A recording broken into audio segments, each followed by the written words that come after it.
Assalamualaikum warahmatullahi wabarakatuh. Saya Miga Ramadanti, MPM 2017-43500965 akan mempresentasikan mengenai perusahaan Amazon. Yang pertama yang akan saya bahas adalah mengenai latar belakang perusahaan tersebut.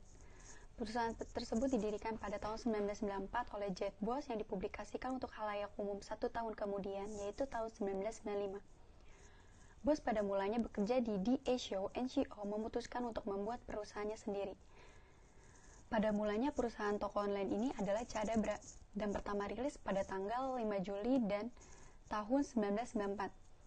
Setelah dipikirkan kembali barulah tahun 1995 namanya berubah. Penggantian nama ini dikarenakan nama awal yang terdengar mengerikan dan kurang menjual. Dengan penggantian nama Amazon.com terasa lebih istimewa dan tentunya akan mudah dicari karena dengan awalan huruf A, maka akan berada dalam daftar paling atas.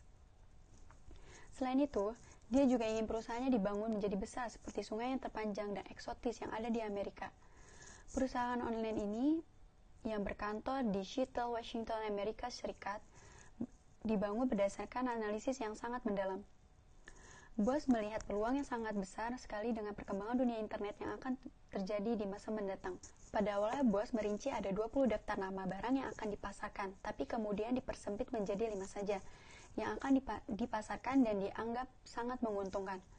5 produk tersebut yaitu ada buku, software komputer, terus ada video, hardware komputer, dan compact, dan lain-lain. Dari 5 daftar di akhir Bos memutuskan untuk menjual buku secara online pada mulanya. Pada awalnya penjualan di Amazon.com berupa buku ini mengalami perkembangan yang pesat karena itu permintaan buku sangat banyak.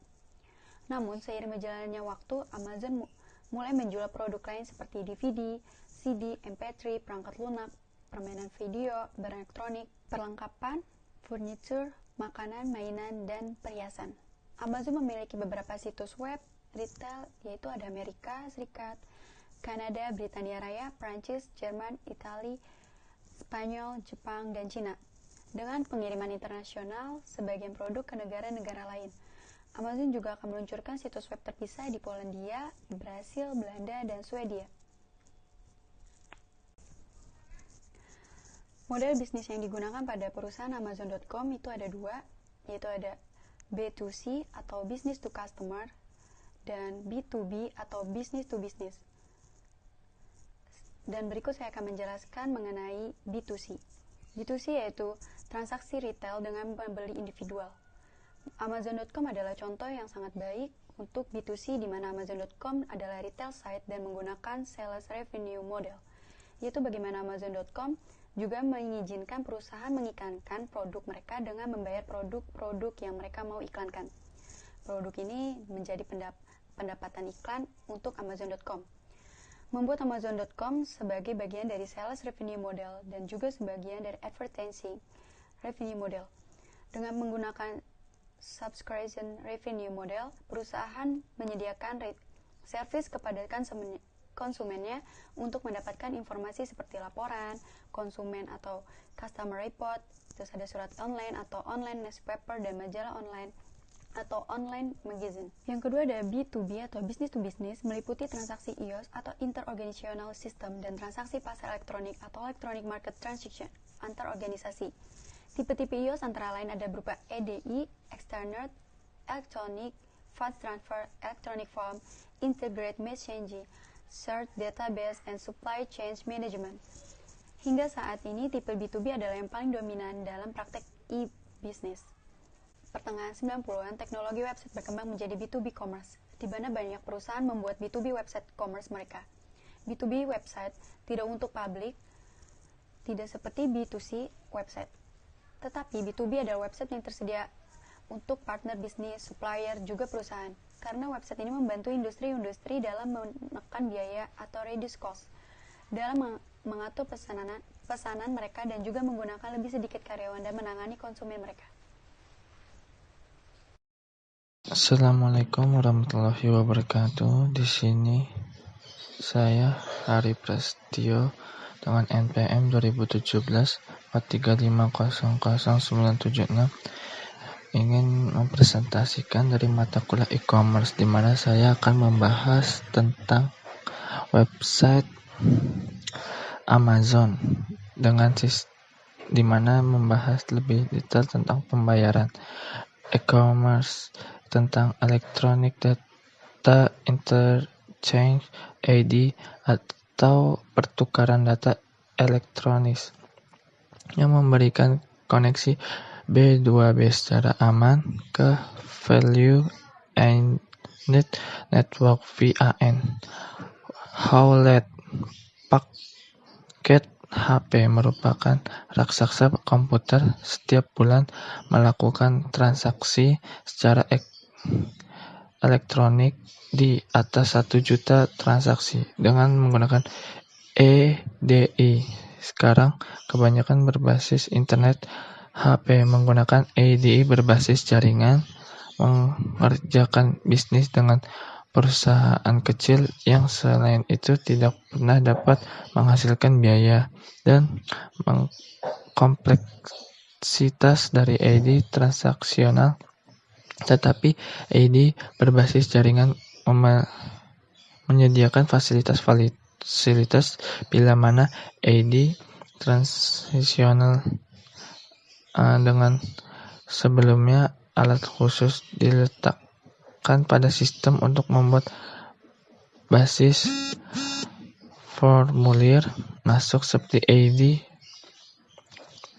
Pemakaian tidak melihat EDI secara keseluruhan, tetapi hanya dapat pada aplikasi EDI berbasis jaringan. Tidak hanya menjadi pelengkap EDI transisional, tetapi dapat diganti EDI berbasis VAN untuk banyak aplikasi, khusus ketika keamanan dan kapasitas internet diperbaiki dengan menggunakan jaringan privat atau VPNs. Lihat e-commerce HP www.hp.com. Terima kasih. Wassalamualaikum warahmatullahi wabarakatuh. Assalamualaikum warahmatullahi wabarakatuh. Perkenalkan, nama saya Yuni Trasdiawan, MPM 2017 4350 1024. Saya akan menjelaskan mengenai pemasaran atau periklanan pada Amazon. Pemasaran atau periklanan pada Amazon meliputi yang pertama penggunaan sistem FOMO, yang kedua free shipping, yang ketiga perbandingan produk, yang keempat email marketing. Yang pertama sistem FOMO. FOMO adalah fear missing out, di mana si Amazon menggunakan trik limitasi atau pembatasan produk di setiap kategori yang mereka jual. Di sini ada tampilan produk yang dijual di halaman website Amazon. Di situ ada tulisan only one left in stock, yang artinya produk itu tinggal atau tersisa satu. Nah, trik tersebut sangat ampuh untuk membuat orang membeli produk tanpa harus berpikir panjang. Yang kedua ada free shipping. Biasanya kalau kita membeli suatu produk di toko online, ada biaya ongkos kirim. Nah, di Amazon itu ada dua. Yang opsi pertama ada ongkos kirim gratis. Yang kedua ada Amazon Prime. Ongkos kirim gratis ini akan diberikan kepada pembeli yang membeli produk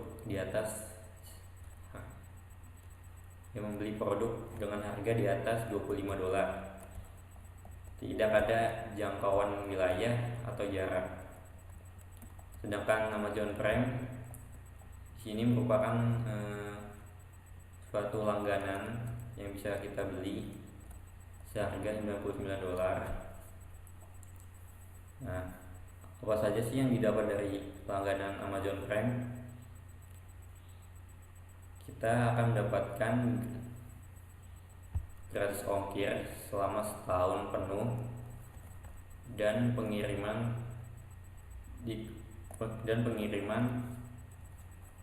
kurang dari 3 hari.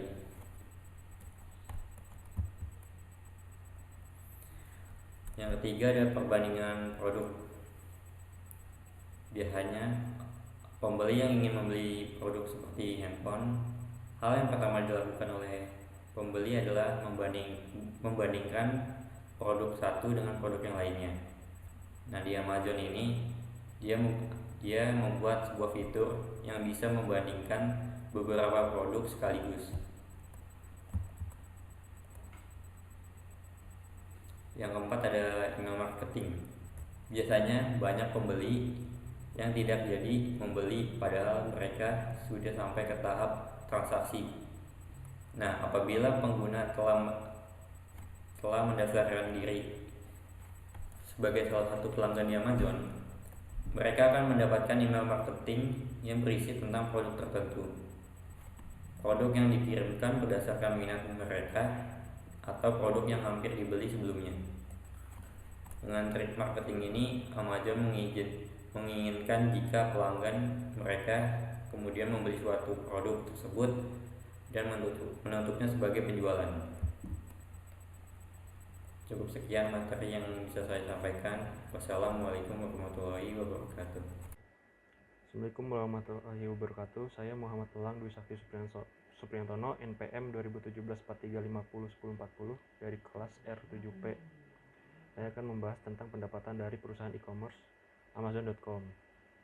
Yang pertama, revenue model. Amazon.com adalah contoh dari perusahaan yang menggunakan diversified revenue model. Pada awalnya Amazon.com berdasarkan pada sales revenue model. Amazon.com saat ini juga sudah menggunakan advertising revenue model, di mana perusahaan bayar biaya iklan terhadap produk tertentu. Amazon.com sekarang ini juga sudah termasuk dalam subscription revenue model, di mana juga menjual majalah dengan pembayaran di muka atau magazine subscription. Amazon.com juga termasuk ke dalam affiliate revenue model, di mana partner dari Amazon.com dan perusahaan membuat berbagai macam produk seperti elektronik dan pakaian, menciptakan penjualan dari produk dan menerima persentase dari penjualan produk tersebut. Sekian presentasi dari saya. Assalamualaikum warahmatullahi wabarakatuh. Assalamualaikum warahmatullahi wabarakatuh. Perkenalkan, nama saya Hari Perdana Putra, NPM 2017-4350-0968. Sini saya akan meneruskan presentasi teman saya. Sini saya akan membahas CRM, Customer Relationship Management, atau strategi bisnis. Dalam Amazon, strategi bisnis ada 6. Yang pertama, core value. Yang kedua, obsesi pelanggan. Yang ketiga, inovasi. Yang keempat, review sebelum bertindak. Yang kelima, high hiring bar. Yang keenam, ada strategi bisnis Amazon tentang penghematan. Kita bahas satu-satu. Yang pertama, ada core value yang dipegang Amazon. Perkenalkan, sistem pertama yang dipegang oleh Amazon selama bertahun-tahun yaitu core value, yang merupakan filosofi khusus bagaimana sebuah Amazon memandang pelanggannya, baik yang berpotensi maupun yang tidak. Pada strategi bisnis Amazon ini, memang sudah dibahas di mana-mana karena sangat berpengaruh terhadap minat pelanggan untuk datang ke Amazon. Filosofi ini juga banyak diterapkan pada beberapa perusahaan retail terkait dan hasilnya sangat memuaskan. Yang kedua, ada obsesi pelanggan. Seluruh proses dan pelayanan memang ditunjukkan untuk pelanggan. Ada beberapa cara yang dilakukan Amazon seperti memetakan proses, solusi, dan after sales service yang akan dilakukan jika pelanggan telah membeli barang. Pelayanan ini juga tidak berhenti untuk pelanggan yang membeli saja, tetapi berlaku untuk semua orang yang tertarik dengan Amazon. Yang ketiga, ada inovasi. Beberapa inovasi akan dilakukan sebagai wujud pengembangan suatu usaha. Maka dari itu, pada internal Amazon sendiri sering dibahas dan dibuat kompetisi dalam memberikan inovasi terbaik untuk perusahaannya. Inovasi untuk mendapatkan kepuasan pelanggan yang tinggi ditambah dengan pelayanan yang tepat membuatnya sukses bertahan selama bertahun-tahun. Yang keempat, ada review sebelum bertindak. Wajib dilakukan oleh pekerja Amazon sendiri yang harus mengenali situasi dan keadaan dahulu sebelum bertindak. Hal ini akan meminimalisir dampak lanjut pada suatu masalah tersebut. Kondisi awal perlu diketahui dahulu agar apa yang menjadi sumbernya akan terlihat dan mudah diatasi.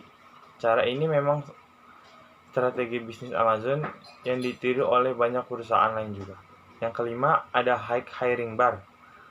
Tidak semua perusahaan yang menerapkan sistem ini karena pada saat mencari pelamar kerja pasti memilih mereka yang komponen dan ahli bidangnya. Beberapa berbeda dengan Amazon karena memiliki sistem di mana bagian personalianya akan bertanya kepada dirinya sendiri. Apakah saya mengagumi orang ini? Apakah saya belajar dari diri sendiri? Atau orang ini memiliki segalanya untuk melakukan pekerjaan?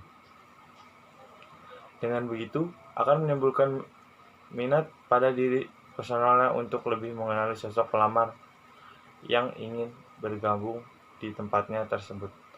Yang keenam ada strategi bisnis Amazon tentang penghematan. Biasanya ketika suatu perusahaan sudah berada di atas angin, maka segala pengeluarannya akan ditolerir. Hal ini justru akan membuat jelas suatu perusahaan tersebut akan turun dengan cepat. Maka dari itu, sistem internal di Amazon sendiri mengharuskan karyawan untuk membeli barang yang dibutuhkan saja, sehingga tidak semua barang bisa dibeli. Dengan cara ini, dipercaya dapat menekan hal buruk dan bisa bertahan lebih lama jika suatu kondisi memungkinkan untuk survei. Demikian informasi dari strategi bisnis Amazon yang bisa diterapkan oleh perusahaan lain. Memang pada kenyataannya akan sulit dilanjutkan dan membutuhkan kepercayaan juga terhadap karyawan yang bersangkutan. Semoga bisa membantu Anda dalam menghadapi tanggapan persaingan dunia usaha yang baru. Terima kasih.